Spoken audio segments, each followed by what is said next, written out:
Bom dia a todos. Na aula passada, nós começamos a estudar um pouco sobre a questão dos princípios de investimento. Esses princípios, eles servem tanto para investimentos de renda fixa, como investimentos também de renda variável, como também investimentos para pessoas físicas ou pessoas jurídicas. A teoria é a mesma. É basicamente uma teoria que vai ser fundamentada para a questão da escolha de investimentos. Então, primeiro a gente está estudando a questão da teoria, para depois a gente aprender a calcular esses investimentos. É o segundo tópico, né, que seria a aula de amanhã, onde a gente vai aprender a calcular. E aí, não é só o cálculo por cálculo, porque assim, vocês vão ver que para analisar o investimento, eu tenho que analisar os três R, aliás, os três aspectos chaves na questão da análise de investimento, que é a rentabilidade. Na aula passada a gente começou a ver, né, os cálculos, que é basicamente esses três pontos: rentabilidade,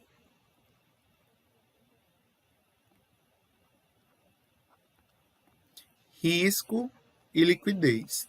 São esses três pontos que a gente é o tripé, né, para analisar qualquer tipo de investimento: rentabilidade, risco e liquidez. A gente viu, e na aula passada eu abordei, que a rentabilidade e o risco, eles são diretamente proporcionais, né?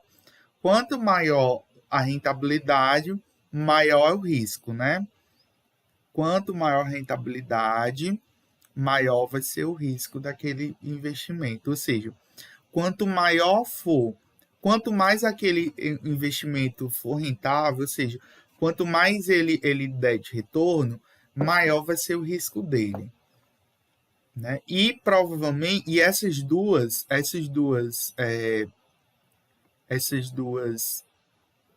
variáveis, elas são diretamente proporcionais, e essa última variável, ela é inversamente proporcional, que é a liquidez. Isso quer dizer que quanto maior for a rentabilidade, maior o risco e menor é a liquidez. Né? Elas são diretas e uma é inversa. Como assim, Pedro? Quer dizer que quanto mais for rentável, quanto maior vai ser o risco e menos liquidez você vai ter. O que é a liquidez, Pedro? Liquidez é a capacidade que você tem de você. Liquidez vai ter vários conceitos, né? Desde o começo do ano que a gente aprendeu e começou a falar sobre o que seria liquidez, né? Liquidez em um aspecto mais patrimonial, né, que a gente aprende na contabilidade, significa a capacidade que uma conta patrimonial ou um ativo tem de se transformar em dinheiro. Então, basicamente, liquidez seria isso, né? A capacidade que um ativo tem em se transformar em dinheiro, né, líquido, ou seja, de você ter realmente a posse daquele ativo, né, em dinheiro e você poder realmente utilizar, né, ele para comprar o que você quiser. Nos investimentos é basicamente isso. Quando você tem um investimento, você compra um título. Na realidade, aquele título vai ter uma data, né? Uma data futura, provavelmente. Então, você investe em determinado título para, em uma data futura, você resgatar. A liquidez do título é exatamente quando é que você vai poder resgatar aquele investimento. Então, quanto mais ele for rentável, geralmente a lógica é essa: quanto mais o investimento for rentável, mais vai demorar para que você possa retirar aquele investimento. A poupança, por exemplo. A poupança é um investimento que tem baixa rentabilidade, baixíssima, né? É um dos piores, é um dos investimentos que rende menos, né?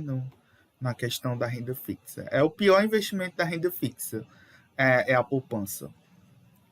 Na poupança, a liquidez dela é diária, é imediata. Qualquer momento que você colocar dinheiro na poupança, se você quiser tirar, você pode tirar, porque é liquidez imediata. Então, baixa rentabilidade, né? Alta liquidez, né? Baixa rentabilidade, alta liquidez. Então, veja que é inverso, né? Ele rende pouco, mas a liquidez dele é alta. Eu consigo tirar a qualquer momento. Aí a gente vai ver, a gente vai estudar outros tipos de investimento em renda fixa, né?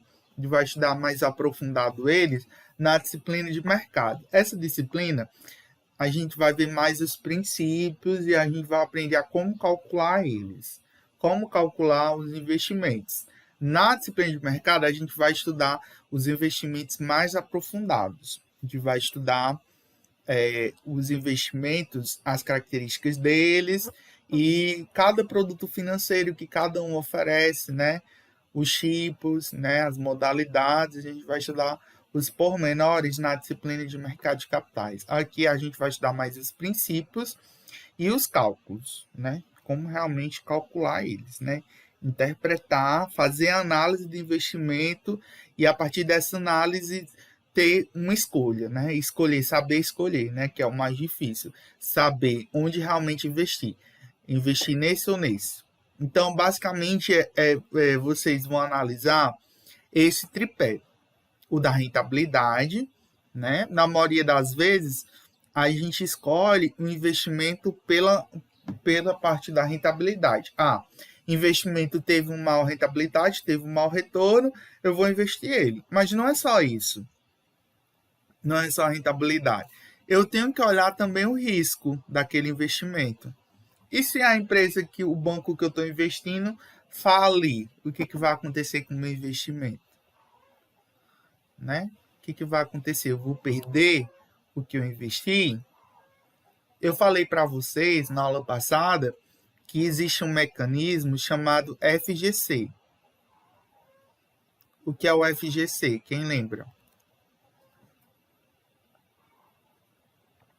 Eu falei nisso na aula passada. Quem lembra? Oi, vocês estão aí? É aquele negócio lá, né? Caso o banco for a falir, você tem o dinheiro de volta. Acho que é isso aí. Mas até quanto que você pode ter? Até 250 mil. CPF, instituição financeira, limitada até R$1 milhão a cada 4 anos. Esse é o FGC, Fundo Garantidor de Crédito. Ele é um organismo, a gente vai ter aulas futuras mais sobre o FGC, mas ele é uma entidade privada, né, não é pública, que ele garante até, se você, nos investimentos que são cobertos, é como se fosse um seguro dos investimentos, o FGC. Só que não são todos os investimentos que são seguros por ele. Você tem que saber quais são os investimentos que têm ou não garantia do FGC. Por exemplo, debentures. Alguém sabe o que é um debenture? Já ouviu falar o que é um debenture? Hein? Oi, vocês estão aí? O que são debentures? Já ouviram falar desse investimento em debentures? Nunca ouviram falar? Já ouviram falar de CRIs, CRAS? Certificado recebível imobiliário, certificado recebível do agronegócio. Já ouviram falar desses investimentos? São investimentos de renda fixa. No caso, debentures são títulos emitidos por empresas anônimas, por SAs.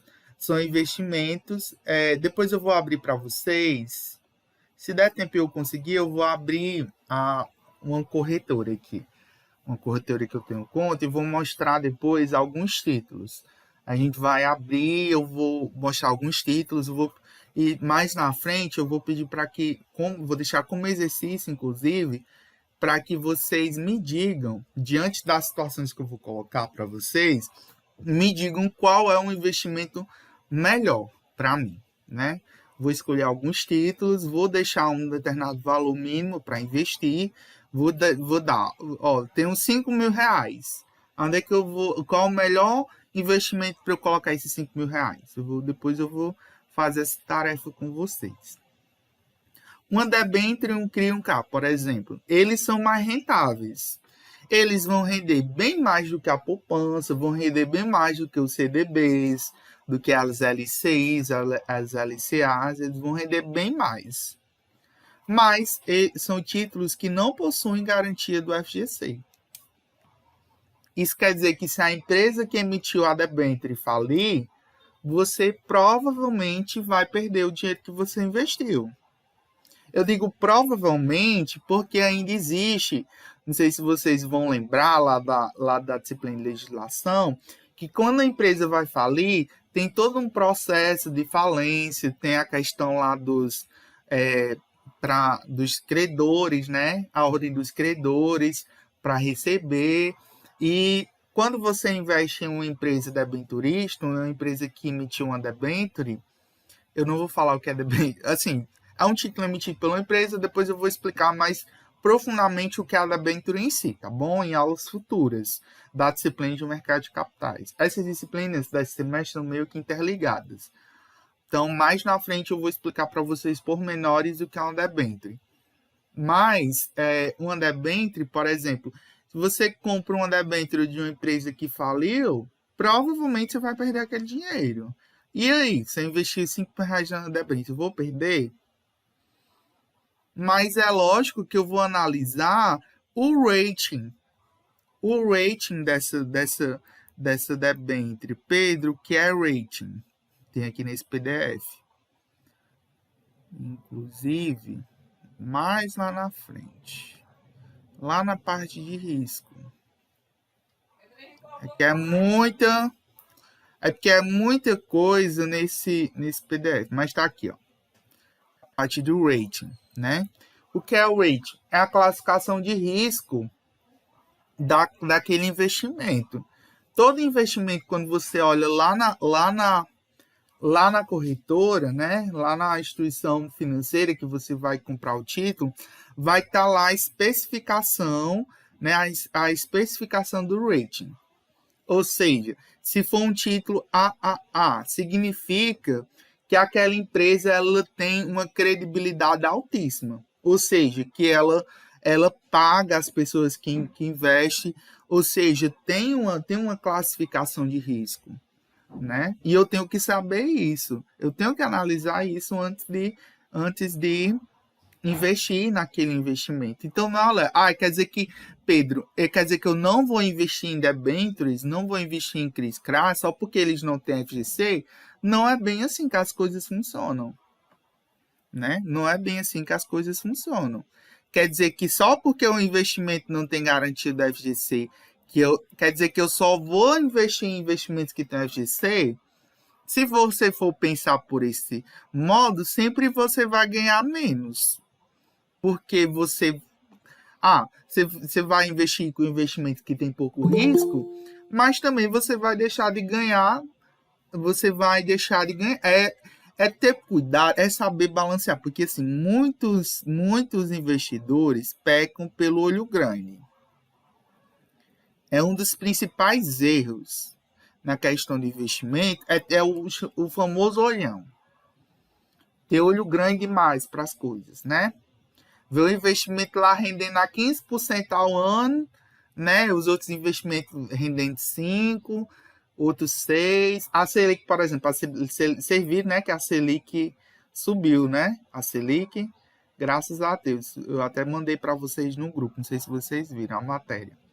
A Selic está valendo 5,25% ao ano, né? Graças a Deus que aumentou. Isso significa que todos os investimentos vão valer mais, né? Quando a Selic sobe. Para os investimentos, isso é uma excelente notícia quando a Selic sobe. Tá bom? Então, você vê lá um investimento valendo a Selic 5,25%, aí você vê lá uma debênture, um CRI, um CRA, valendo 15% ao ano. Logicamente, você pensa, vou colocar nesse investimento que está valendo 15% ao ano. Tá, mas você olhou a classificação de risco dessa empresa que está emitindo a debênture? Você olhou a classificação de risco, né, dessa empresa que lançou o CRIO-CRA, muitas vezes as pessoas... É o que o Primo Rico fala, que eu vi alguns vídeos dele, ele fala que o pessoal, quando vai começar a investir, é a questão da ganância, já quer ganhar muito no começo, aí vão para os investimentos que tem uma rentabilidade alta e acaba se perdendo com risco, né?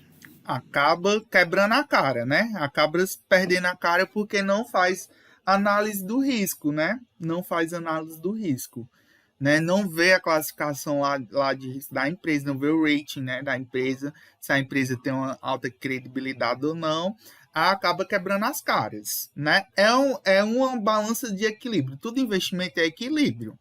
Eu não vou vou investir sempre na poupança, porque na poupança eu tenho certeza que eu não vou perder meu dinheiro. Tá aqui, ó, a caixa tá aqui, eu tenho a caixa na minha cidade, se dá algum problema eu vou e resolvo. É lógico que você não vai ter risco nenhum se você investir na poupança. Mas, em contrapartida, é um péssimo investimento. Você está perdendo de deixar ganhar dinheiro em outro investimento. Quer dizer que eu nunca vou investir em debêntures, em CRIs, eu nunca vou investir em ações.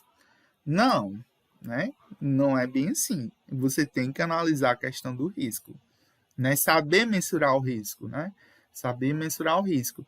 E muita gente também só analisa esses dois. Só analisa a rentabilidade e o risco e esquece da liquidez, né? Porque o que acontece? Qual é o erro maior das pessoas, né? De boa parte dos investidores?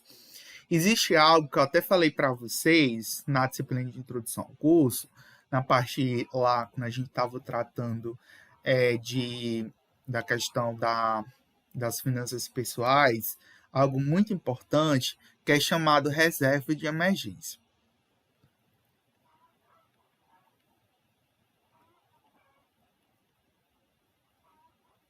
O que é uma reserva de emergência? Uma reserva de emergência é um montante de dinheiro, de valores, que cada pessoa deve disponibilizar para uma emergência. O nome já está dizendo, né? Quando o carro quebrar, quando a moto furar o pneu, quando, sei lá, derrubar o teto da casa, quando o salário não der e você precisar pagar uma conta que estava inesperada. O que acontece? Muita gente não forma a reserva de emergência antes e acaba que depois vai precisar tirar o dinheiro e não tem. Ou também, ou muitas vezes que acontece, é lógico que a reserva de emergência pode estar investida. Não é proibido você investir a reserva de emergência. Você pode pegar aquele valor da reserva de emergência e investir. Só que esses investimentos da reserva de emergência, eles têm que ter liquidez imediata. Alguém levantou a mão? Acho que foi o Gustavo. Professor, acabei de entrar aqui no Instagram e tava passando aqui pelo feed e vi uma coisa. Bolsonaro sanciona a lei que regulamenta a transformação de times de futebol em empresas. O presidente Jair Bolsonaro sancionou a lei que estabelece regras para a transformação de times de futebol em empresas. O texto já havia sido aprovado pelo Senado e pela Câmara. Pela lei, clubes que virarem empresas poderão emitir títulos de dívidas e lançar ações na Bolsa de Valores. Títulos de dívidas são debêntures, tá? Pode continuar. Isso é muito bom. Títulos de dívidas são debêntures, tá? Exatamente, são títulos de dívidas de empresa, né? Quando você compra uma debênture, nada mais é do que você está comprando um título de uma dívida de uma empresa, tá certo? Você está emprestando dinheiro para aquela empresa, tá certo? É bom, é ruim? Depende da classificação de risco daquela empresa, né? Se for uma empresa que tem um histórico de bom pagadora, né? É lógico, por que esses títulos eles rendem mais, né? Eles têm uma alta rentabilidade, porque eles têm um risco maior, né? Imagine você comprar uma dívida de uma empresa, né? E se essa empresa não pagar, né, no futuro? Mas você tem que analisar o rating daquela empresa, a classificação de risco dela, né? E ações da bolsa, né? Então, esses títulos, né? Esses clubes, né? A maioria deles são riquíssimos, né? O Flamengo, por exemplo, que tem uma das maiores torcidas e é um dos clubes assim que tem uma das maiores receitas, né? Flamengo, São Paulo, né? Corinthians. Corinthians, né? Esses clubes grandes. E eles, não digo agora, porque agora tá com a pandemia, tudo tá parado, mas a questão do futebol, esses clubes, eles recebem receitas altíssimas com a questão do público, né? Nas arquibancadas e também de investimento de empresas, né? Ou você acha que quando você vê numa camisa de um jogador, você vê aquela marca daquela empresa. Aquelas empresas que estampam a marca no clube de futebol, elas pagam um valor altíssimo para o clube divulgar a marca delas. E por que divulgar? Porque quando você vê a marca lá de uma empresa na camisa do clube, está sendo divulgado, né? É um marketing para a empresa. O tanto de gente que não assiste futebol, que gosta, né? De gente, é todo o comércio por trás. Então, foi uma boa aí, né? E todos os produtos, né, ligados a isso, a questão da camisa, né, chuteiras, roupas, tudo ligado ao futebol em si, né? É um mercado muito grande, né? Muito a ser explorado, né? E excelente notícia, né, para esses clubes, né? Porque eles vão tanto poder entrar na bolsa de valores, eu vou poder investir, né, no clube, no Flamengo, enfim, né, e poder ganhar dinheiro com a receita dessas empresas, né, que geram milhões e milhões de reais, né, por ano, né. Então, voltando aqui ao assunto, um erro muito grande por grande parte dos investidores, além do olho grande, é a não formação da reserva de emergência. É um erro muito grande e cometido pela maioria dos investidores iniciantes. É você não formar a reserva de emergência. É você pegar o investimento, o dinheiro que você tem, e colocar no título lá, que vale lá 15% ao ano. Mas o que acontece? Aquele título que rende 15% ao ano, você só vai poder receber ele, na maioria das vezes, daqui a 5, 10 anos, né? E se você precisar do dinheiro agora, você vai poder tirar. Alguns investimentos você consegue retirar. Em algumas corretoras você consegue retirar. Mas quando você retira, você perde parte do dinheiro que você investiu. Então, você acabou perdendo dinheiro. Você, em vez de ganhar dinheiro, você acabou perdendo dinheiro.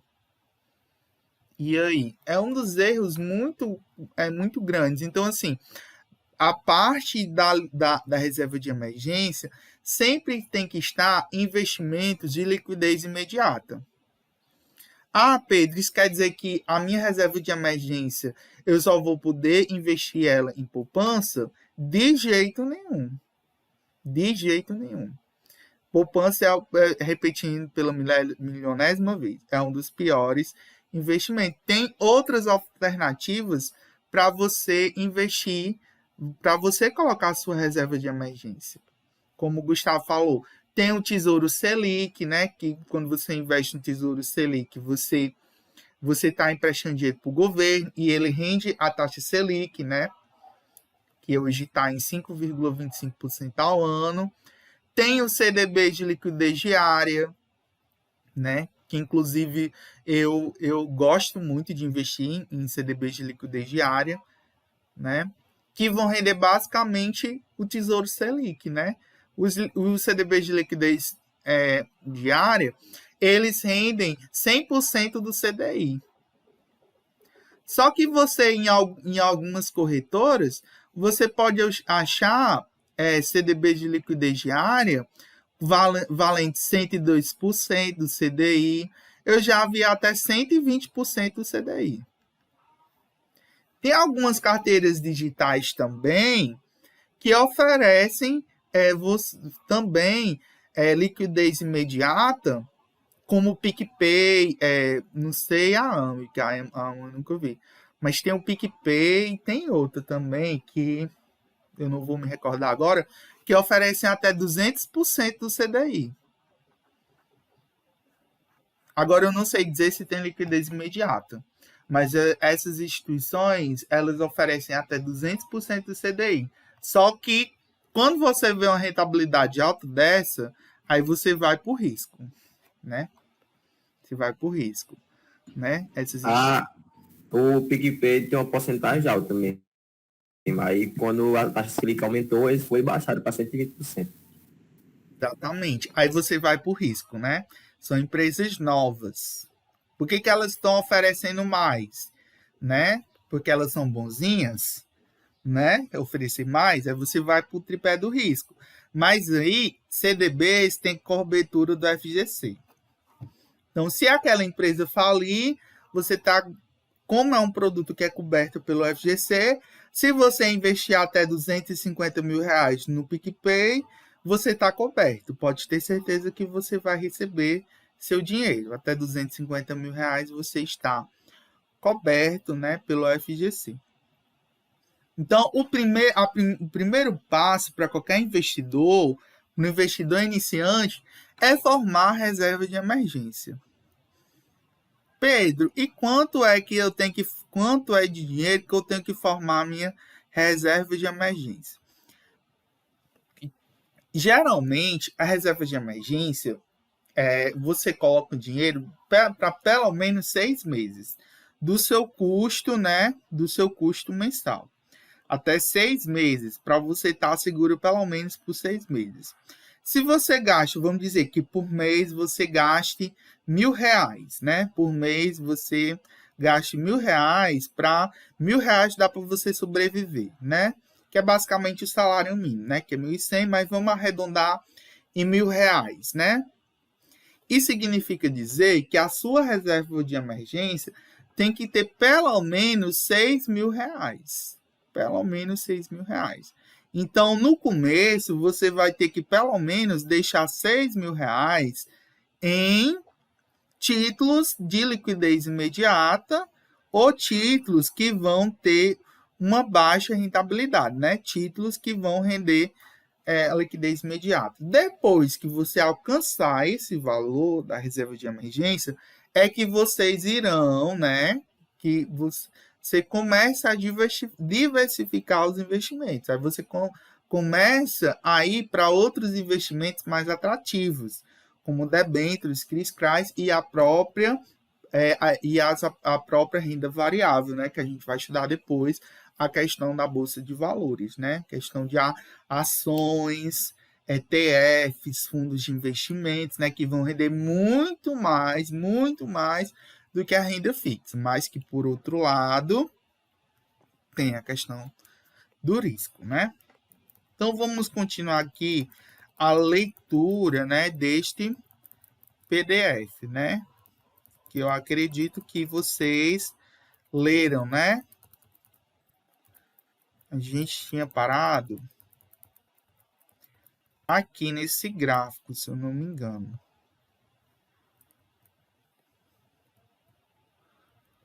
Aí vamos aqui para o tópico do risco.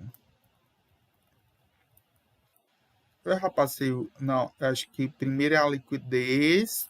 Então, na aula passada, a gente viu a rentabilidade. A gente viu essas formas e tal. Depois eu passo um exercício. Aí vamos para a liquidez. Quem pode começar aí a leitura desse tópico aqui da liquidez? Que pode me ajudar na leitura?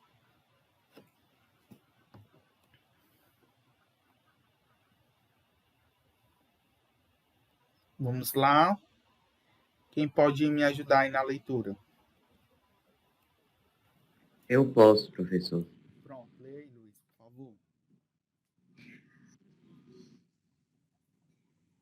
O mercado financeiro diversificado é caracterizado pelo grande número de alternativas de investimentos à disposição dos investidores. Os agentes econômicos Superavitários. Superavitários. Supera, Como vimos superavitários. na sessão anterior, essas alternativas de investimentos diferenciam-se por alguns fatores principais que afetam a decisão de investimentos. Um desses fatores tem a ver com a velocidade com que consegue comprar ou vender determinado ativo no mercado. Em condições normais, uma ação de empresa bem conhecida é bastante estudada por analistas de mercado, pode ser negociada imediatamente na Bolsa de Valores. Por outro lado, a negociação de compra e venda de um imóvel tende a requerer um período mais longo. Assim, a velocidade de compra e de venda desses dois ativos, ação e imóvel, é bastante distinta. A liquidez de um ativo pode ser definida como a facilidade com que esse ativo pode ser comprado ou vendido no mercado a um preço adequado. Em outras palavras, a liquidez indica justamente a velocidade com que um ativo pode ser negociado sem que a própria negociação influente no preço do ativo. Valores em dinheiro ou, de maneira mais sofisticada, depósito à vista em instituição financeira são considerados o ativo mais líquido existente. Afinal, uma das funções da moeda é exatamente ser meio de troca, podendo ser convertida diretamente em outros ativos. No outro lado do espectro, ativos como imóveis, obras de artes, equipamentos de produção, itens de colecionador, por exemplo, são vistos como ativos sem liquidez, visto que não podem ser facilmente monetizados. Então, é basicamente o que eu vinha falando para vocês, né? O ativo, a liquidez é exatamente a capacidade que um ativo tem de se transformar em dinheiro, ou seja, de ser comprado e ser vendido facilmente no mercado.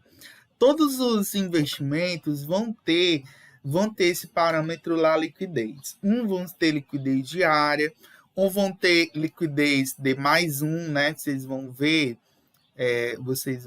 na maioria, eu vou mostrar depois, abrir um site de uma corretora, aí vocês vão ver essa sigla, D mais 1, D mais 0, D mais 2, D mais 3. O que é isso? Quando é D mais 0, significa imediato, ou seja, você consegue se eu quiser, por exemplo, eu comprei um título, um CDB, D mais 0, ou seja, ele é imediato, você consegue retirar o dinheiro daquela aplicação a qualquer momento, né? Naquele mesmo dia útil, se você quiser. Ele tem liquidez imediata.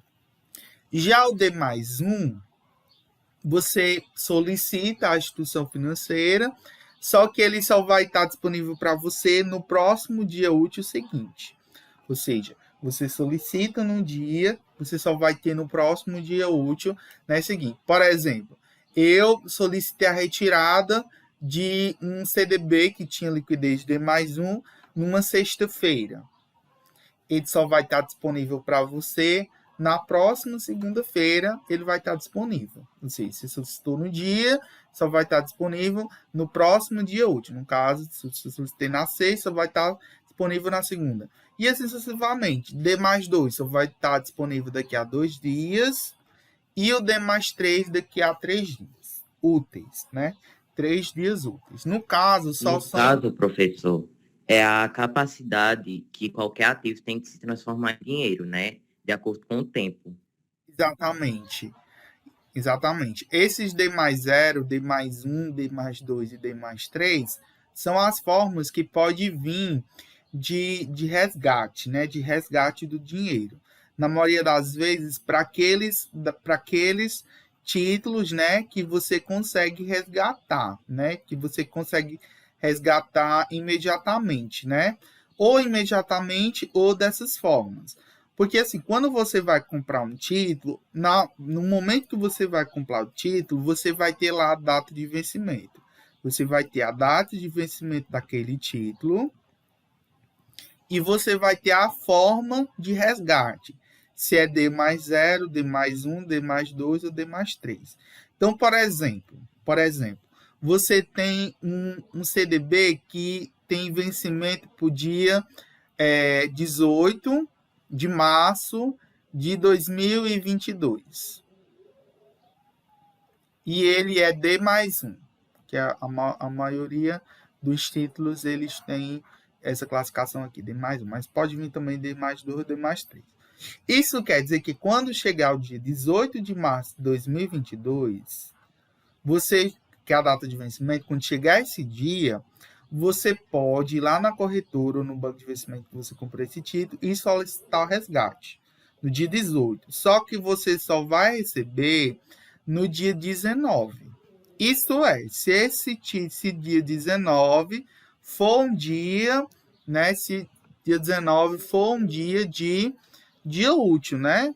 Dia 19 de março.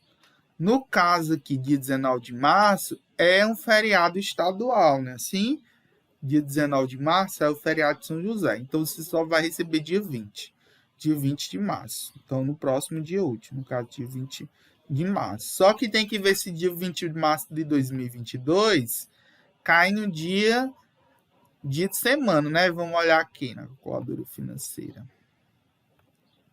Peraí, deixa eu mostrar aqui. Peraí, viu? Vocês lembram? Deixa eu... Pronto. Então, aqui outra pessoa para ler essa parte. Essa parte aqui, mais em que consiste esse preço adequado.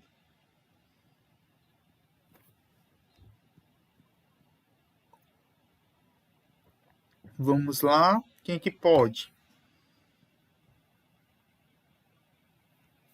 Outra pessoa. Bora, minha gente. Se a gente está aí, não? Fala aí, Pedro. Mas em que consiste esse preço adequado na definição de liquidez fornecida? Trata-se de um preço justo para o ativo, um preço que reflita o valor presente do fluxo de caixa esperado a ser gerado por esse ativo. Quando lidamos com um ativo sem liquidez, a premência por sua compra ou venda afeta diretamente o seu preço. Uma família que precisa se desfazer rapidamente de um imóvel provavelmente encontrará compradores dispostos a adquirir o bem na velocidade desejada, somente a um valor reduzido, um desconto, em comparação com o valor do imóvel, caso não existisse a urgência em vender. Por outro lado, o investidor que deseja concretizar rapidamente o negócio de aquisição de uma participação relevante em uma empresa privada, provavelmente desembolsará um valor maior, um prêmio por esse ativo.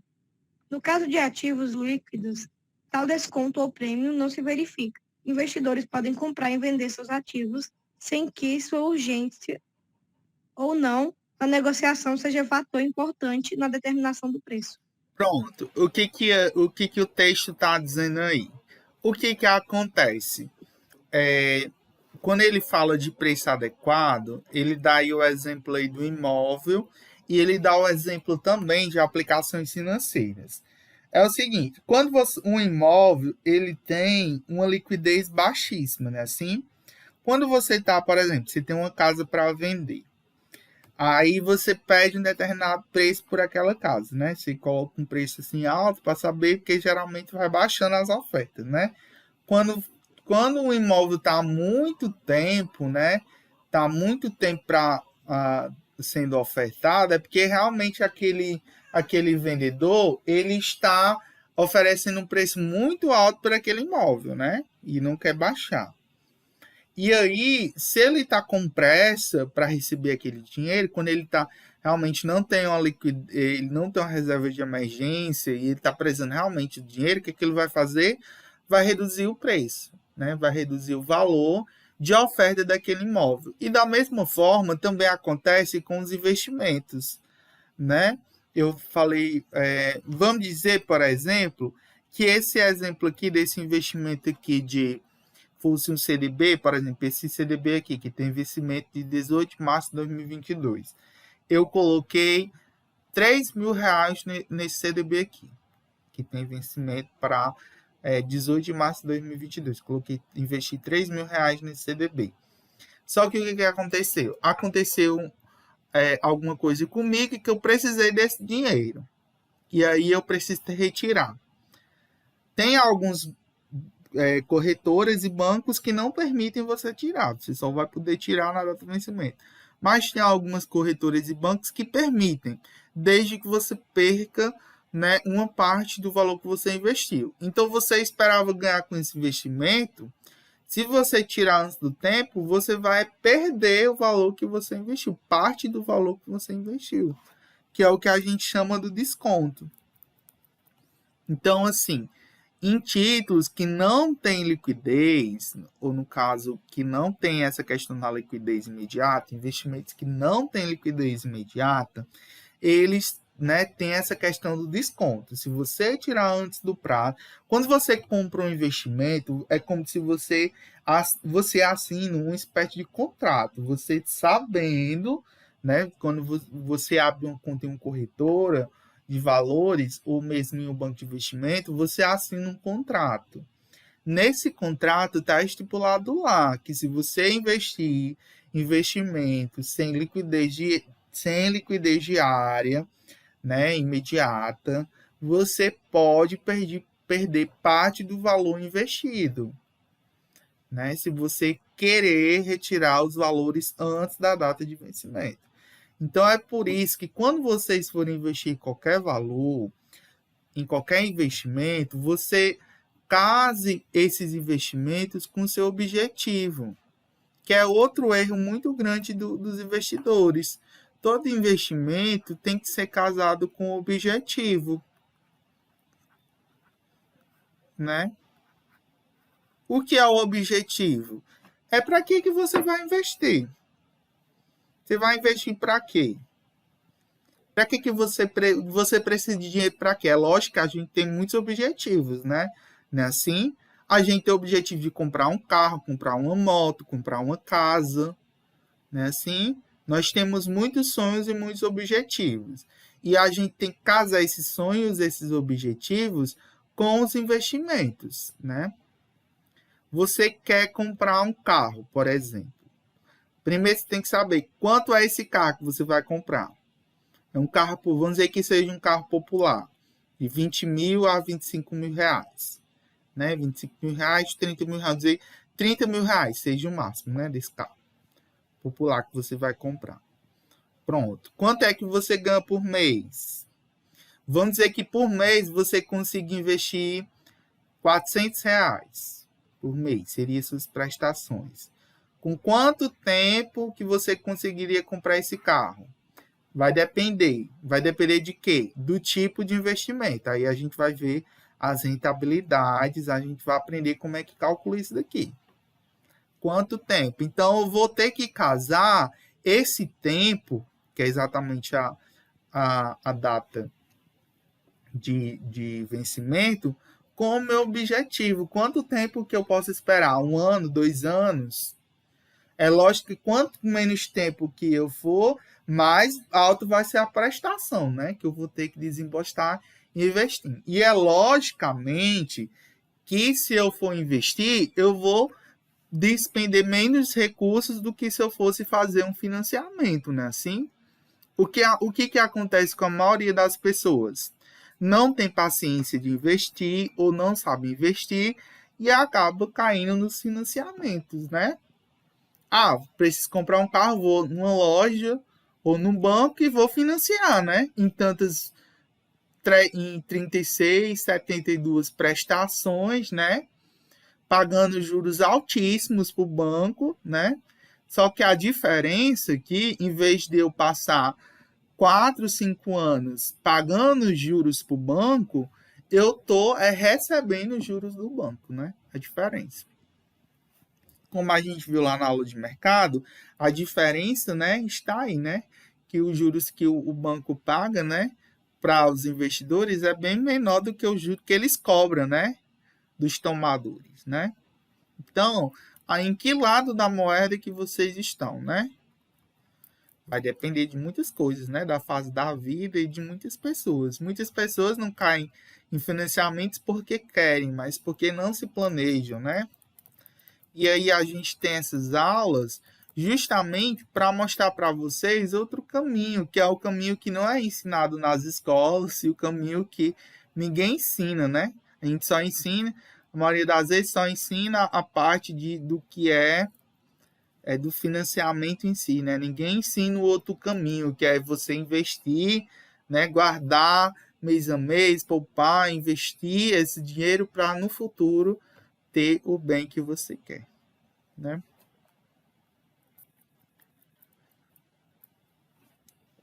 Helenice, né, que estava lendo. Lê aqui esse segundo parágrafo, por favor.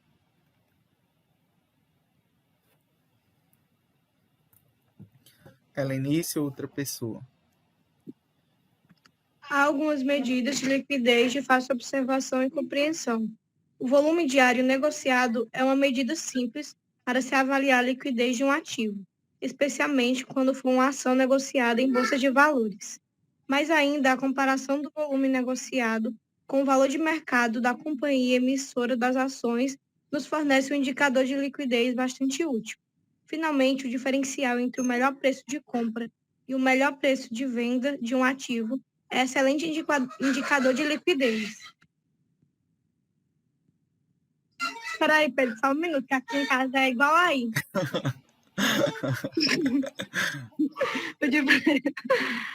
Eu até me perdi agora. Aqui, ó, tu parou aqui. O indicador Quanto menor foi o diferencial, maior é a liquidez do ativo. A tabela 1 apresenta alguns exemplos com ações hipotéticas, suas cotações de compra e venda e seu volume negociado. Então, assim, quando a gente for analisar a questão da ação, né? A gente vai analisar, quando a gente for analisar a questão da liquidez, a gente vai ver o preço de compra e o preço de venda, né? E ver exatamente o volume, né? Quanto maior for o diferencial, maior é a liquidez do ativo. Então, por exemplo, essa empresa aqui, a empresa ABC, né?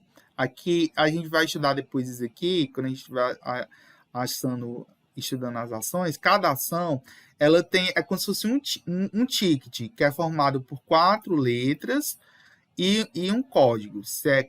Pode ser 4, 3, né? Esse código assim que eu nunca vi, não. Geralmente é 3 ou é 4. Quando é um 3, quer dizer que é uma ação IPO. IPO, né? Que é o que as empresas, né, que o Luan falou, né, os times de futebol, né, vão poder agora emitir IPOs, né, na bolsa de valores, que são títulos IPOs. IPOs são títulos novos, são ações novas emitidas.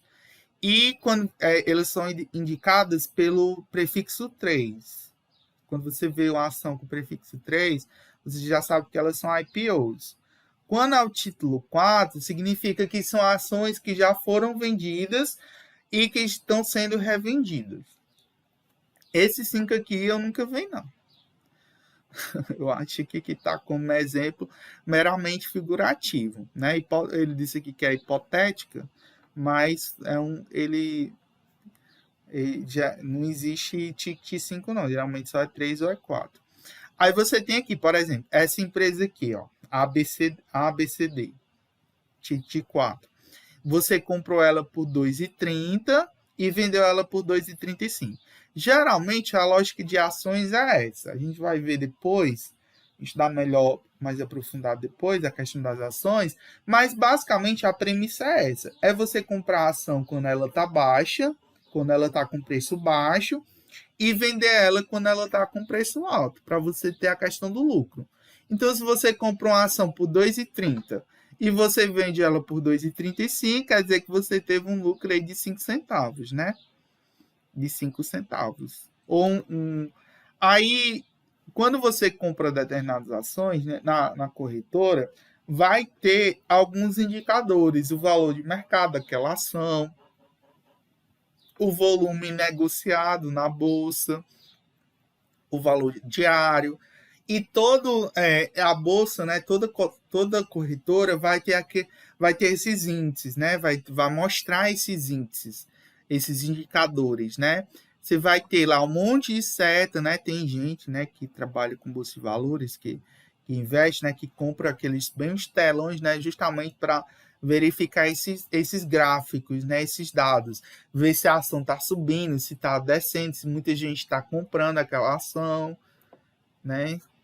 A lógica basicamente é essa: comprar ação quando a gente é uma lógica meio invertida, né? Quando você pensa, eu vou comprar a ação quando ela está em alta, mas a lógica não é essa. Você comprar a ação quando ela está caindo, quando a ação daquela empresa está caindo, você compra, né, para vender depois. Parece uma lógica meio inversa, né? Aí você até pensa, loucura, vou comprar a ação da empresa que está perdendo valor, que está caindo, né? Mas a lógica é essa. Igual o Bitcoin, Pedro. O Bitcoin, mês passado, estava 155 mil. Aí o pessoal, um monte de gente comprou, né? Porque estava em queda. Aí hoje já está 240 mil. Já tá bem mais valorizado, né? O Bitcoin. Que é até um risco, né? A questão do risco, né? Muita gente, logo no começo que o Bitcoin foi lançado, muita gente, principalmente do mercado financeiro, né? Educadores financeiros, torcia o nariz, né? Pro Bitcoin. Eu fui um dos que torcia o nariz, ainda torço até hoje, né? Olha como uma coisa feia, como um pecado, né? Como se fosse uma coisa assim. Porque você vê o Bitcoin, você não pega, você não tem garantias nenhuma de FGC, não tem garantia nenhuma, só tem risco, né?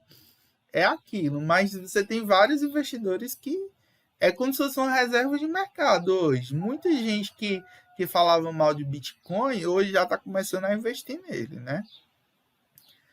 E a lógica é essa: comprar quando está caindo, quando está em baixa, e vender quando está em alta. Mas aí você tem que estudar a empresa por trás, né? Porque se a empresa está caindo, tem alguma razão para aquelas ações daquela empresa estar caindo. Pode ser uma mera especulação do mercado, ou, né, ou pode ser que aquela empresa esteja realmente em prejuízo. E aí, o que eu vou fazer para saber se uma empresa realmente tem ou não capacidade de investir? Aí vocês vão lá para a disciplina de contabilidade gerencial, que vocês vão, né, aprender nesse semestre, que todas essas disciplinas desse semestre, elas estão interligadas. Lá na disciplina de contabilidade gerencial, vocês vão estudar algumas ferramentas para análise da saúde financeira das empresas. Vocês vão estudar lá os índices de liquidez, os índices de endividamento, os índices de atividade. Vocês vão estudar as análises vertical e horizontal. Todas essas análises permitem verificar a saúde daquela empresa, da saúde daquela organização. E por lei, todas as empresas que oferecem, disponibilizam ações na Bolsa de Valores, elas são obrigadas por lei a divulgarem, a publicizarem os seus balanços patrimoniais e as suas demonstrações do resultado do exercício, ou seja, o balanço patrimonial e a DRE da empresa que vende ações da Bolsa de Valores obrigatoriamente tem que ser disponibilizado na internet, para que justamente os investidores, né, possam analisar, né, a saúde daquela empresa. Só que não é só ter o dado, é saber interpretar e analisar aquele dado. Então, muita gente sai comprando ação à torta e à direita e não faz essa análise de mercado. Não vê como é que está a empresa, não vê como é que está a saúde da empresa na evolução dos anos, se a empresa está crescendo ou está decrescendo, se ela tem possibilidade de crescer. A Magazine Luiza, por exemplo, a Magalu é uma das unicórnios aí, né, que muita gente gosta de comprar ações dessa empresa. A Magalu, as empresas aproveitam, né? Eu não costumo indicar ações de empresas, mas é uma empresa que, né, que eu indicaria se eu fosse indicar assim, para uma pessoa que vai comprar ações, comprar ações da Magalu. Por quê hoje?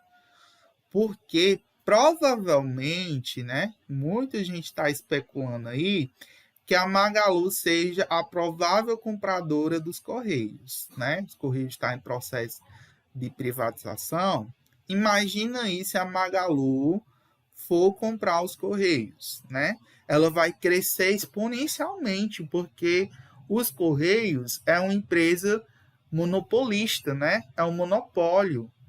Imagina aí se a Magalu for dona de todo aspecto logístico, pelo menos por 5 anos, 5 anos ela vai ter exclusividade, né? Então é uma empresa que tende a crescer muito, né? Que ela vai valorizar muito o mercado no próximo tempo. Tá aí a briga entre Magalu e a Amazon. Vai ser uma das duas. Ou vai ser a Magalu ou vai ser a Amazon. É uma das duas que tá aí, a briga de. E a Luísa Trajano, né? Que é a dona da Magalu, quando ela entra na briga, ela entra para ganhar, né? Vamos ver aí. Façam suas apostas. Né? Vamos ver quem é que vai ganhar essa briga de titãs. Mas é uma empresa que tem. Né? O Jeff Bezos é o. É a Amazon, Pedro. Você é louco? Eu tenho minhas dúvidas. Se a Amazon ganha essa disputa. Pode ser que ganhe, mas quem fez a lei de privatização dos Correios, né? Tá muito, né?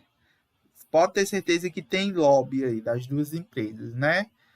A gente não sabe como é que vai ser o leilão, né? De concessão dessa empresa, né? Vamos ver como é que vai ser, né? Como é que vai ter o leilão aí, as condições.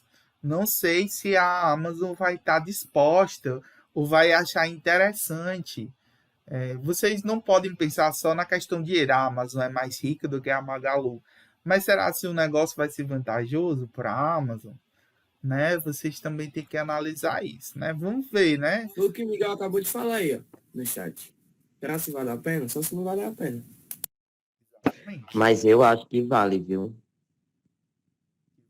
Vale muito a pena, né? Mas vamos. Vale demais. Você vai ser briga de titãs, viu? Vai ser briga de titãs. Aí vamos ver como é que vai ser, né? Bom para o país não vai ser, né? Bom vai ser para essas empresas. Para nós, provavelmente vai aumentar o preço de frete, de custo. Provavelmente, né? Frete grátis jamais. Acabou. Provavelmente vão fechar agências em cidades pequenas, por exemplo, Oroz, que tem é uma cidade relativamente pequena, né? Que tem. Será que aqui vai fechar, hein?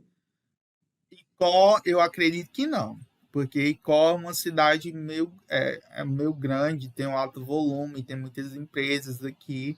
Então, É regional também, né? Questão de Oroz, Mari. Agora eu fico calado, questão de Umari, Oroz, Baixio, essas cidades mais pequenas, provavelmente elas, não sei se vão fechar, mas provavelmente a lógica é essa, porque assim, a empresa privada, ela quer ter lucro, né? Então, é rentável para uma empresa privada manter uma agência? Porque você pensa, uma agência como o ICOL, né? Os Correios, praticamente, você só vai na agência dos Correios, praticamente só para... Tem um ou dois funcionários lá funcionando, geralmente você vai só para postar uma coisa ou outra, que você poderia muito bem fazer esse serviço em outra cidade, né? Você só precisaria dos carteiros, né? Funcionando nessas outras cidades, né? E o Correio ela tem uma estrutura imensa de logística. Então, na lógica para uma empresa que comprar, é uma lógica que não faz sentido você manter a agência em todos os municípios do país. Não tem lógica isso, né? Hoje tem porque realmente é uma empresa pública, né? Tem que atender a população. Só que no momento que a empresa deixa de ser pública, né, e vai atender os objetivos do mercado, né? Vai atender os objetivos de quem comprar. Alguém levantou a mão? Eu levantei só para poder expressar minha opinião pessoal. Eu acho isso ridículo ter que privatizar os Correios, porque quantas e quantas pessoas vão ficar sem acesso? A cada dia mais, a desigualdade social no Brasil, que era para diminuir, só vai aumentar. Cada dia mais que passa. Eu compartilho, Ruth, com com sua indignação. Compartilho também, acho errado, né? Acho muito. A gente tira, vamos dizer, se o Correio em Oroz fechar, quantas pessoas vão ter que gastar muito mais para poder chegar até Icó ou Iguatu para poder apenas, vamos dizer, pegar um cartão que vem do banco? É muito complicado, que é uma coisa que só a pessoa pode pegar. E aqui em Oroz tem uma facilidade enorme. Era devagar? Era, mas tinha que perder a gente, né? É muito complicado. E outra coisa, né? A questão do monopólio, o monopólio estatal da questão dos Correios é algo que é de vantagem estratégica para o país, né? Porque, E por com exemplo, certeza o também, Enem, eu cito, por exemplo, o Enem. Quem garante hoje a realização do Enem é os Correios. É os Correios que vai deixar as provas que vêm, né? O custo enorme que vai ser agora. Provavelmente, ano que vem, né? Que os Correios já vai estar ou na outra edição de 2024. Provavelmente, se a gente não tiver mudanças a nível nacional, em questão de presidente, provavelmente a taxa de inscrição vai aumentar. Tende a aumentar. Por que tende a aumentar? Hoje é mais, digamos, entre aspas, meio barato. Por quê? Porque toda a estrutura de logística dos Correios é estatal. Mas, por exemplo, uma prova como o Enem, vem um funcionário do Correio no domingo, deixar bem cedo o malote, aí fica até 7 horas da noite esperando a prova. Vocês não veem porque vocês fazem a prova, né? Vocês não veem toda a logística por trás. Mas eu, por exemplo, que aplico a prova há alguns anos, acho que já está com 5 anos que eu aplico Enem, que eu observo toda a logística. Você tem um funcionário do Correio que fica esperando até 7 horas, esperando todo mundo terminar a prova para levar os gabaritos. Então, assim, tem um custo enorme o Enem, né? Que na maioria das vezes a gente não vê, pensa que é só a impressão na prova. Mas os Correios é estratégico. É estratégico também na questão de vários outros serviços, né? Então, é muito triste, né? Um país perder... enfim, professor, só traz benefícios para as empresas, né? Porque para a população, que é bom, só traz malefícios. Só fica rindo para a para gente. as empresas e para os investidores, né? Que vão investir nessa empresa. Sim. Que vai, então, ó, quem gosta de bolsa de valores, quem investe aí, ó, já vão pensando em comprar ações aí da Magalu e da Amazon, porque se eles ganharem, essa briga de gigante vai subir enormemente o preço dessa ação. Pode falar, quem levantou a mão. Quanto é, professor? A ação, mais ou menos. Depende do dia, depende da empresa, né? Tem empresas que você consegue comprar uma ação por R$100, por 200, porque assim, geralmente você pode comprar ação por lote, geralmente você compra 100 parcelas, frações, né, daquela ação, ou frações fracionárias. Não é muito caro, não, entendeu? Você vai investindo. Eu comprei 200 ações de uma empresa, investi R$1.000, R$2.000, né? Aqui, por exemplo, essa empresa aqui, fictícia, ela tem um preço aqui da ação de R$2,30, essa daqui de R$19,50. Vai depender da ação, vai depender do tipo de empresa, do dia, porque quem determina isso é a própria empresa. Eu coloquei um valor menor da ação para que várias pessoas consigam, né, participar lá na B3. Você consegue ver lá no site da Bolsa de Valores o quanto que cada empresa, o valor de cada empresa, né, que é negociada, né? Então, assim, é triste, né? Essa questão dos Correios. A gente teve uma empresa muito grande que foi privatizada.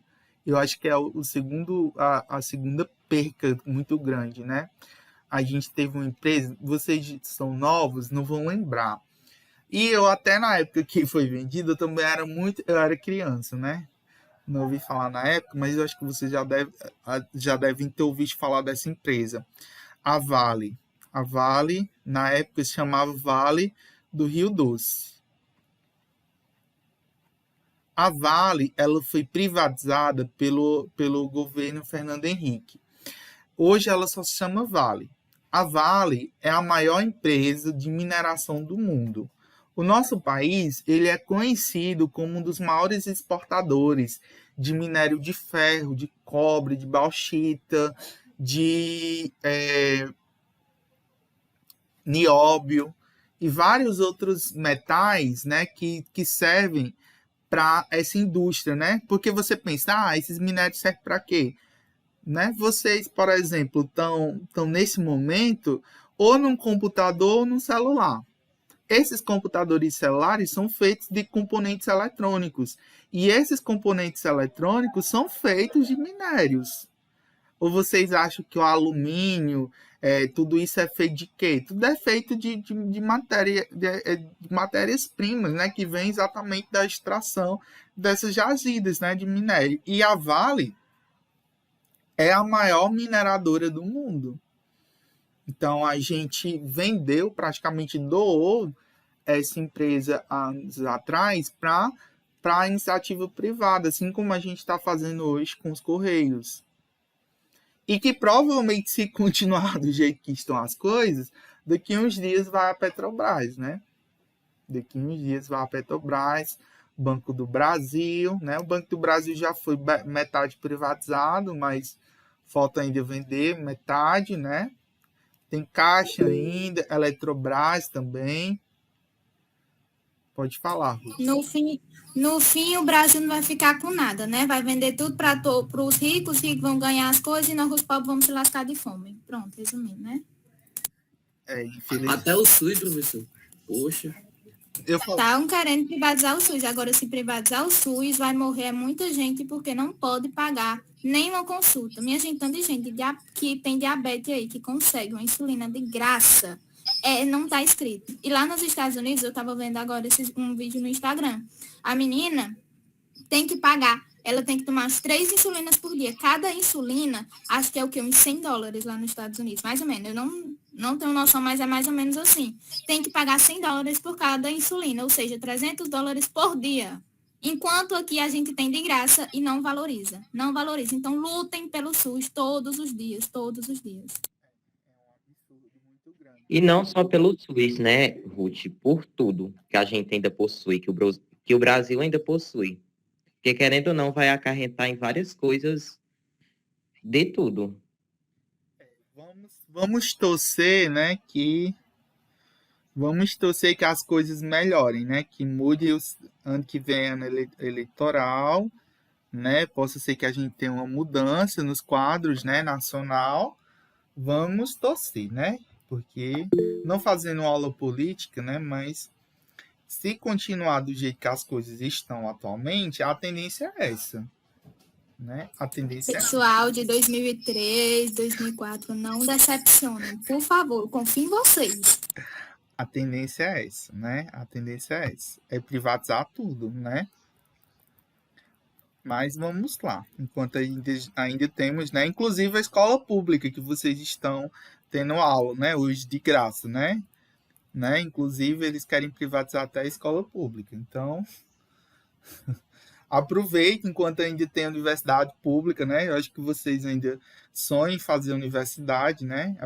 Antes de privatizar o ensino médio, eles vão privatizar as universidades, porque as universidades não dão lucro. Só dá custo para o governo. Agora só me diga uma coisa. Como é que ainda tem gente que apoia aquele cristão lá de cima, hein? E pobre lascado que não tem nem onde se enterrar. Pois é, as universidades públicas não dão lucro para o governo. Então, seria uma boa privatizar, né? Para eles. Não tem lógica. Daqui uns dias, né? Não.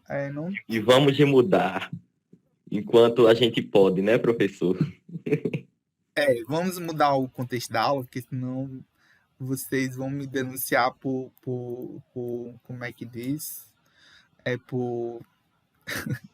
Eu não sei nem dizer o nome. É por idealização, né, política. Ideológica, mas aqui eu não estou falando nem de candidatos A e nem B, viu? Estou só falando a realidade. Contexto econômico, né, atual. Não falei mal de governo nenhum, tá bom? Só para constar. Vamos aqui. Cadê, né? Panamá, onde? Sim, nessa tabela. Então, vamos aqui. Essas ações negociadas os indicadores, no exemplo, ó, a ação ABCD4, ele tem um maior valor de mercado dentre as 3 ações, que é isso daqui, ó. Você vê a ação de valor de mercado. Então, por exemplo, uma ação da Amazon tem um valor muito maior do que a da Magalu, né? O exemplo lá que eu tinha lançado, né? A Amazon, ela é a empresa mais rica, né? Do dono mais rico do mundo. Então, teria um preço maior. Mas, quando você olha para a questão do volume diário, você vê que essa segunda empresa aqui, a XPTO3, ela teve um volume maior, né? Ela teve um volume diário de valor de mercado maior. Significa que aconteceu alguma coisa para essa empresa ter vendido mais, né? Então, você tem que analisar isso também, o valor de mercado, o valor do volume diário dessas empresas, né, que estão sendo negociadas, justamente para a gente fazer essa comparação. Então, o diferencial entre os melhores preços de compra e venda dessa ação, no caso da primeira, é 5 centavos, né, que eu tinha falado para vocês. O preço de compra foi 2,30 e o de venda 2,35, ou seja, a diferença aqui de 5 centavos, né?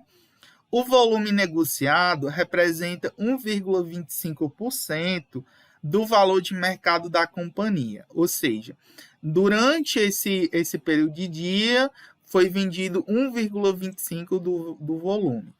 Já a ação XPTO3, que é dessa segunda empresa, tem o mesmo volume diário negociado da ação da ABCDA.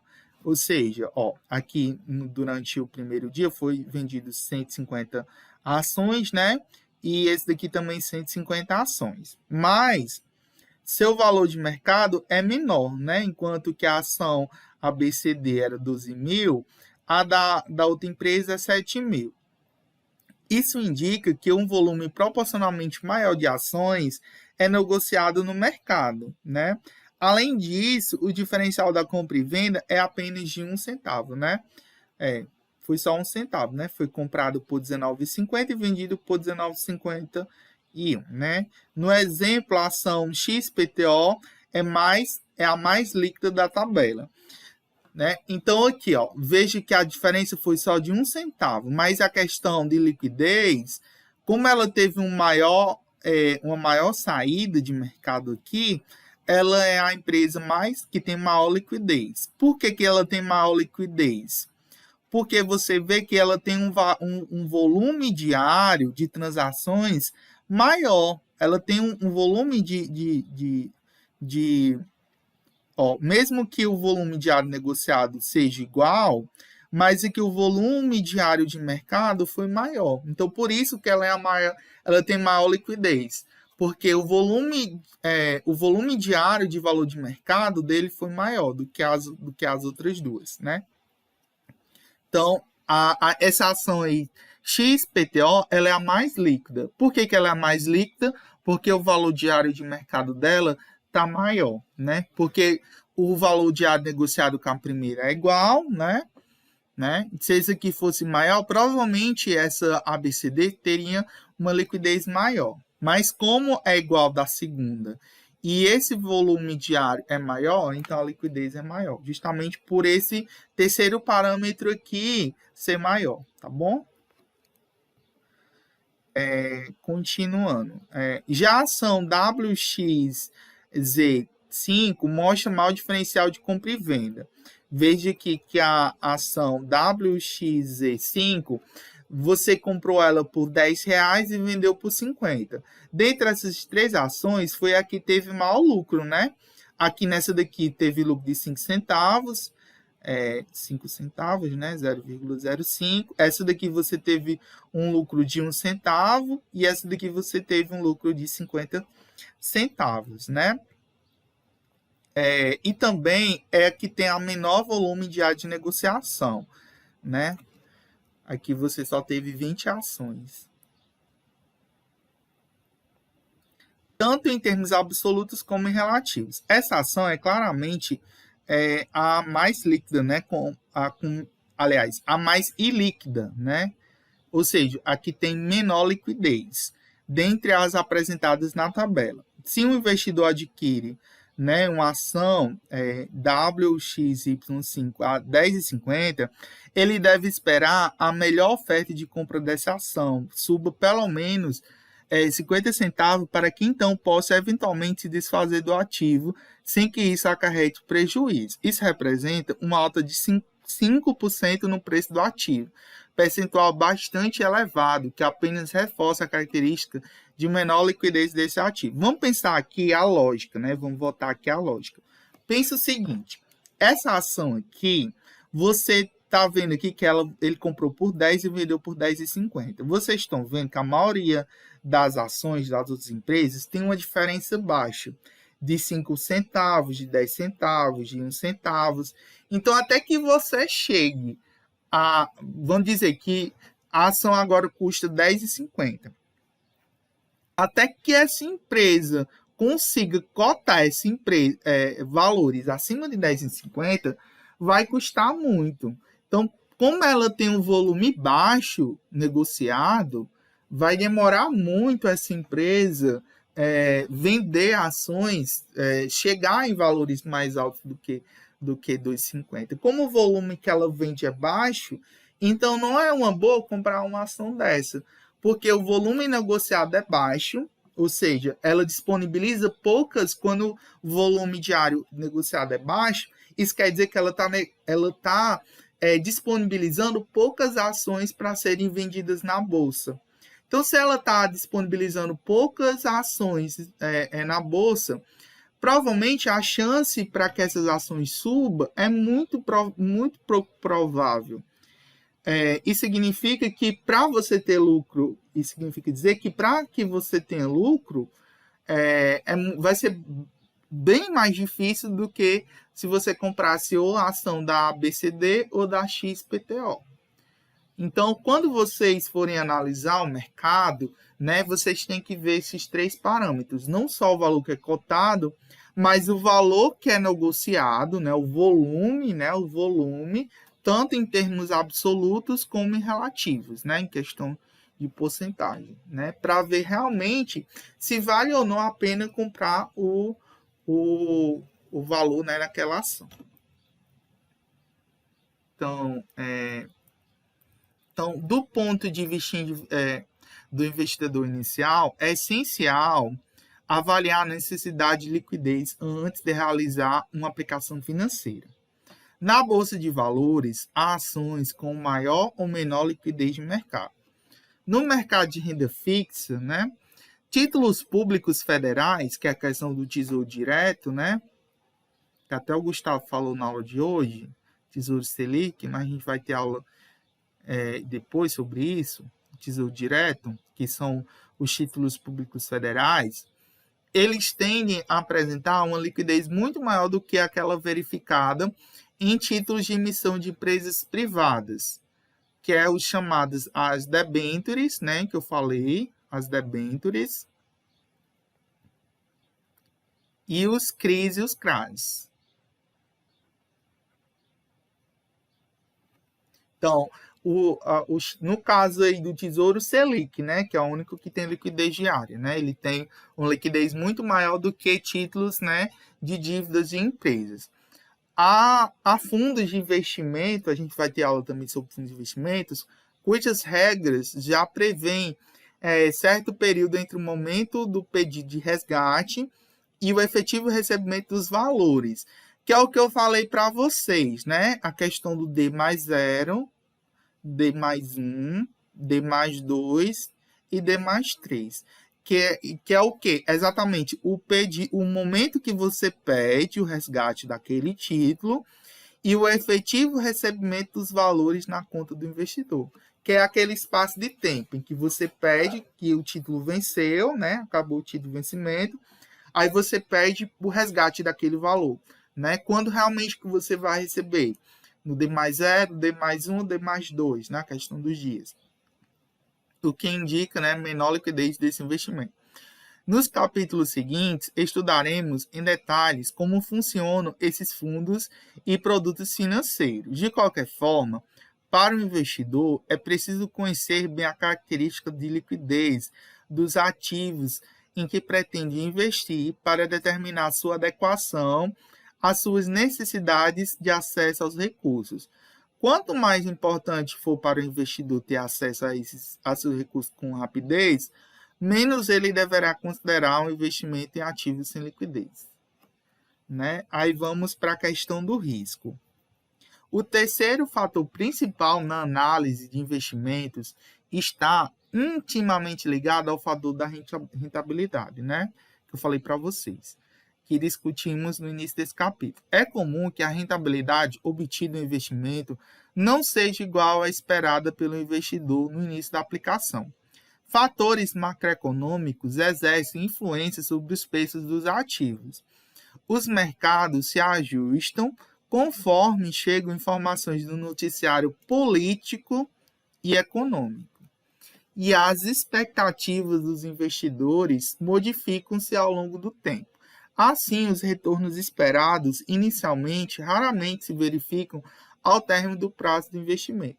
Então, assim, para quem pensa em investir, seja renda fixa, seja renda variável, vai ter que acompanhar, né? A gente já acompanha como pessoas físicas normais, mas para quem é investidor, para quem realmente quer viver desse mundo, ganhar dinheiro, e eu indico para vocês que se enveredem por esse mundo, que é fantástico, seja qualquer profissão que vocês forem, vai ter que acompanhar o cenário político e econômico do país, porque as variáveis políticas e econômicas afetam na questão das empresas e dos valores ativos. A gente estava comentando até agora da questão da privatização dos Correios, né? O quanto de investidor da Bolsa de Valores que não está ganhando dinheiro com isso, investindo nas ações dessas possíveis compradoras do Correio, né? Essas possíveis compradoras, porque pensa, as ações dessas empresas agora, elas estão em relativa baixa, né? Estão em um preço relativamente baixo. Imagine daqui a um ano, quando essas empresas provavelmente ganharem a compra dos Correios, o quanto que não vai aumentar o preço das ações dessa empresa? Tendem a triplicar ou quadriplicar de valor, né? Ou quintuplicar, olhe lá o valor que essas ações vão ser negociadas daqui a um ano. Então, é um investimento, né? Um investimento que tende a aumentar, né? Tende a investir. Então, assim, tem que acompanhar, né, as decisões. Pode falar, Luan. E se ela fazer uma corretora? Ensina, eu posso ensinar a vocês depois, mas é bem simples. Primeiro, a primeira coisa, você tem que ser maior de idade, né? Para abrir conta, tanto em corretora como em banco de investimento, tem que ser maior de 18 anos. Esse é o primeiro requisito. Depois, você tem que ter documentos, RG, CPF, né? E abrir a conta no aplicativo. Hoje em dia, dá para você abrir conta em corretora pelo celular. Você baixa o aplicativo e... Isso é da Magalu, Gustavo? Mercado Livre. Pois é. Acompanhando aí as subidas, né, e as idas. O Mercado Livre é um dos que tendem a ganhar, né, com essa questão aí da privatização dos Correios, né? Ou vocês acham que as empresas não compram ações de outras empresas, né? É tudo um jogo, né? Nós que estamos na linha, né, lá embaixo, né, na escala dos investidores, mas as empresas, elas compram ações de outras empresas, né, na bolsa. Justamente a gente chama que nesse mercado financeiro a gente vai muito por questões de fofoca, né, de especulações. Tende uma empresa, tende a comprar outra, né, as ações tendem a subir. Por exemplo, recentemente o Nubank comprou a Isinvest. Eu acho que eu falei para vocês em aulas passadas. Não falei? Eu falei, acho que foi na de mercado, que eu falei sobre o Nubank, na aula de mercado de capitais. Não falei para vocês no Nubank? O Nubank falou. O Nubank aumentou as ações, né, deles. Justamente porque eles compraram a corretora, né? Investimentos recentemente, eles receberam até valores do investimento Não é o nome, meu Deus, do homem. Eu até falei para vocês. Agora eu fugi o nome do homem. Warren Buffett. O Nubank recebeu o investimento do Warren Buffett, um dos maiores investidores do mundo, né? E o Warren Buffett, ele não investe em ação de empresas todas as empresas que ele investe é porque realmente no futuro tende a dar certo, tende a crescer. O Warren Buffett, ele investiu na Microsoft, no Google, no Facebook, em várias empresas dessa área tecnológica. Então, assim, provavelmente tende muito a crescer. Então, quem deseja acompanhar e viver desse mundo, né, de investimento, de negócio, bolsa de valores, tem que acompanhar o noticiário, né? Mas quando eu digo noticiário, não é estar assistindo Jornal Nacional, não, minha gente. Porque Jornal Nacional, esses telejornais, eles só mostram as principais notícias do dia, e tipo uma coisa muito morosa. É noticiário da internet mesmo, pegar os sites de notícia, acompanhar, ver o site da B3, da Bolsa de Valores, ver como é que tá os negócios, né? Acompanhar. Não é estar vendo telejornal, não. Perdendo tempo vendo telejornal, não. Hoje tudo na internet, tudo é informatizado, tudo é de uma forma mais rápida, né? Em forma de texto, né? Diferente do que era 10, 15 anos atrás, né? Que todo mundo esperava a noite chegar, para chegar o Jornal Nacional para poder se informar das notícias. Não é isso. É acompanhar, né? Ver realmente a todo momento, né? No desenrolar como é que as coisas vão acontecendo. Muito bem, Gustavo. É assim que se nascem os grandes investidores. Então, é basicamente isso. A gente vai continuar o risco na próxima aula. A gente vai ver esses 3 pilares, tá bom? Como atividade, tinha ficado a questão do fichamento. Eu disse para vocês que não ia receber, mas eu vou botar lá para receber. Como é que eu quero? Eu vou deixar para vocês, na próxima aula de amanhã, eu não vou gravar a aula não, vou deixar disponível a aula de amanhã dessa disciplina para vocês fazerem esse fichamento. Como é que eu quero esse fichamento? Esse fichamento não é igual os de noções de administração, não.